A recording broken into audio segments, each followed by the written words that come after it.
So when we're calculating our average rate of reaction, we can do this in two ways. So we can be given the information in a graph, or we can be given it in a table.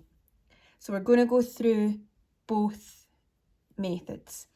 So our average rate for a reaction equals the change in quantity over change in time.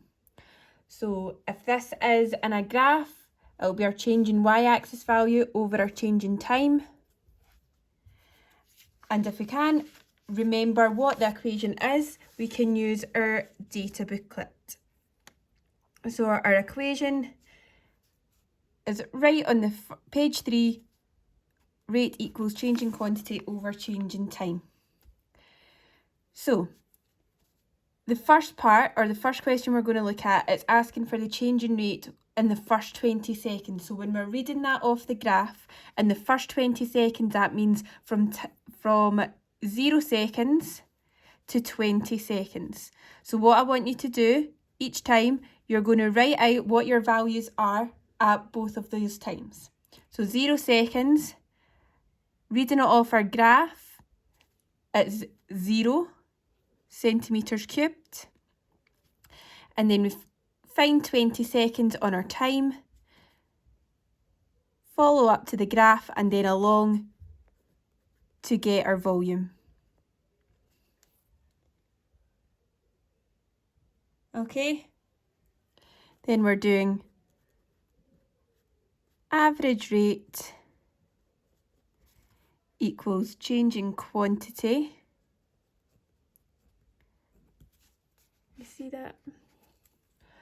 Over change in time. So we're going to have to do our change in quantity. So this is our quantity.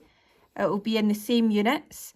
So 40 minus 0 over 20 minus 0. So our change in quantity, which is these two, over our change in time, which is these two.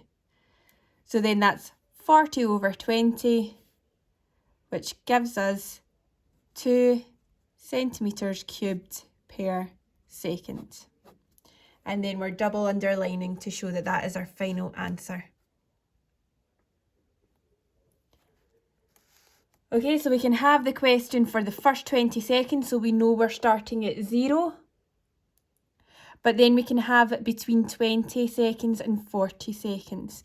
So that means we still need our two readings of our graph. So at 20 seconds, we've got 40 centimetres cubed. And then at 40 seconds, reading off the graph, we've got 50 centimetres cubed. Okay, so these are the values that we're going to use in our equation. So we've got average rate equals change in quantity over change in time. Remember, our wee delta sign just means change, the change in. Okay, so our change in quantity this time, we're using these two values. So we're doing 50 minus 40 over our 2 times 40 minus 20, which gives us 10 over 20, so 0.5 centimetres cubed per second. And again, double underlining so that the marker knows that's my final answer. Okay, so we can do this by reading off a graph, or we can be given it in a table. Okay, so if we're given the values in a table,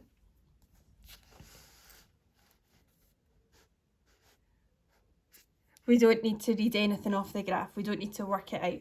So we've got our table here. We've got time and the volume of carbon dioxide. So the first question is asking, what is the average rate of production of CO2 in centimetres cubed between 0 and 4 seconds? Okay, so at 0 seconds, we've got 0 centimetres cubed. And at 4 seconds, we've got 68 centimetres cubed. Okay, so again, writing out the information that we know. So our average rate equals change in quantity over change in time. So that means our average rate, I'm just going to start over here. So that means our average rate equals change in quantity. So that's what we've got in our centimetres cubed. 68 minus 0 over our change in time, 4 minus 0. So that means we've got 68 over 4, and that's 17 centimetres cubed per second. And double underlining again to show the final answer. And remember, we're doing all of these calculations in a calculator, so we definitely know we've got the right answer. Okay, our next question, what is the average rate of production of CO2 in centimetres cubed per second between 4 and 10 seconds? So again, we're writing down the information that we need and that we know. So at 4 seconds, we've got 68 centimetres cubed. And then at 10 seconds, we've got 84 centimetres cubed. So again, our equation is average rate equals change in quantity over change in time. So I'm just going to write that down each time as a wee reminder. So that means it's our change in quantity, what we've got in centimetres cubed, 84 minus 68, all over our change in time, 10 minus 4.